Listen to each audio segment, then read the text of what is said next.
मोहल्ले में बहुत ही खूबसूरत एक मंजिले का पक्का मकान था। उस पक्के मकान में कविता और उसका पति अर्जुन रहा करता था। अर्जुन बहुत लालची था। यहाँ तक अर्जुन ने जो कुछ भी कमाया सब कुछ लालच के ही कारण, यहाँ तक लालच से ही उसका एक मंजिले का पक्का मकान भी बना हुआ था। अर्जुन के अंदर ईमानदारी नाम की कोई चीज़ ही नहीं थी। वहीं अर्जुन के पड़ोस में रहने वाला एक कच्चा मकान में धर्मेंद्र और उसकी पत्नी निर्मला रहा करती थी। अजी मैं कह रही हूँ, अगर आपको कोई काम मिल सके तो जाकर कर लीजिए, जिससे हमारे घर में एक वक्त का खाना तो नसीब हो सके। निर्मला, तुम्हें तो पता है ना, मैंने पूरी 1 महीने भैरवलाल के पास काम किया है, लेकिन ये मालूम होते ही कि वो बेईमान है, तो मैं उस बेईमानी की पगार कैसे ले सकता हूँ। पति पत्नी की सारी बातें अर्जुन और उसकी पत्नी कविता सुन लेती है।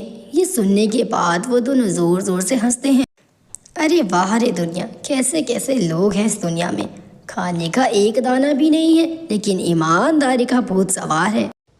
मैडम जी, वैसे आप बुरा ना माने तो मैं एक बात कहना चाहता हूँ। आप भले ही इस पक्के मकान में रह रही हैं और आपको घमंड है आपके पैसे पर, लेकिन एक दिन देखना, वो दिन जरूर आएगा कि मैं अपनी मेहनत व ईमानदारी से कामयाब होकर दिखाऊंगा। हाँ, जब वो दिन आएगा ना तो हमसे आकर ज़रूर मिलना आप। इस तरह एक बार फिर से पति पत्नी ने उन दोनों का मजाक बनाया, लेकिन उस गरीब को अपनी ईमानदारी पर पूरा भरोसा था कि एक ना एक दिन वो कामयाब होकर दिखाएगा लोगों को। इसी तरह हफ्ते भर बीत जाते हैं। पूरे 1 हफ्ते हो चुके हैं, लेकिन अब तक मुझे कोई काम नहीं मिला। मेरे पास एक आइडिया है। क्यों ना हम हमारे पुरखों की ज़मीन पर किसानी करें और किसानी करके अनाज उगाएं। अनाज को हम बेचकर अच्छे खासे पैसे मिल सकते हैं हमें।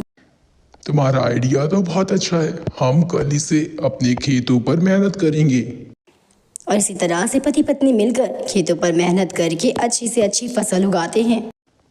तुम्हें पता है, मैंने इस हफ्ते पूरे 1 करोड़ रुपए कमाए हैं। 1 करोड़ तो कोई ख्वाब में भी नहीं सोच सकता जो मैंने 1 हफ्ते में कमाया है। लोग कुछ भी कहें, पर बेईमानी का तो मजा ही कुछ और होता है। वही तो, एक हमारे पड़ोसी हैं जिन्हें ईमानदारी का भूत सवार है। ना जाने उन्हें ये बात कब समझ आएगी। इधर धर्मेंद्र और उसकी पत्नी निर्मला की मेहनत रंग लाई। अच्छी से अच्छी फसल हुई, जिन्हें बेचकर उन्हें काफ़ी मुनाफा हुआ। अजी ऐसा करते हैं, हम इन पैसों से हमारे 3 मंजिलों का कच्चा मकान बनवा लेते हैं। लोगों के पक्के ही सही, पर हम हमारे कच्चे ही मकान क्यों ना बनवा लें।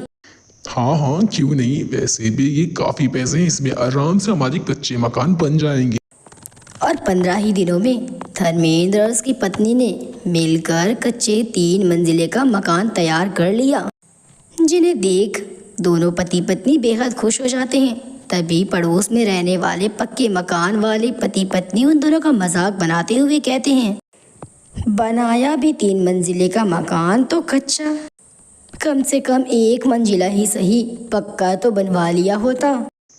तुम भी कहाँ बेवकूफ़ों भरी बातें करती हो। अब ईमानदार लोग कच्चे मकान से ज्यादा क्या ही सोच सकते हैं।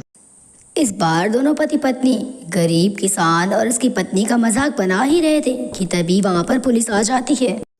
हमें गवर्नमेंट से ऑर्डर आया है कि आपके घर पे सरकारी ताला लगेगा। क्यों? आप ऐसा क्यों बोल रहे हैं? ऐसे कैसे हमारे घर में कोई भी सरकारी ताला लगा कर चला जाएगा? ऐसे वैसे नहीं, तुम्हारी बेईमानी का पूरा पता है हमारे पास। चलो सीधे थाने, तब तुम्हें पता चलेगा। लेकिन मेरी बात तो सुनो। अब जो बात करनी है सीधे कोर्ट में करना।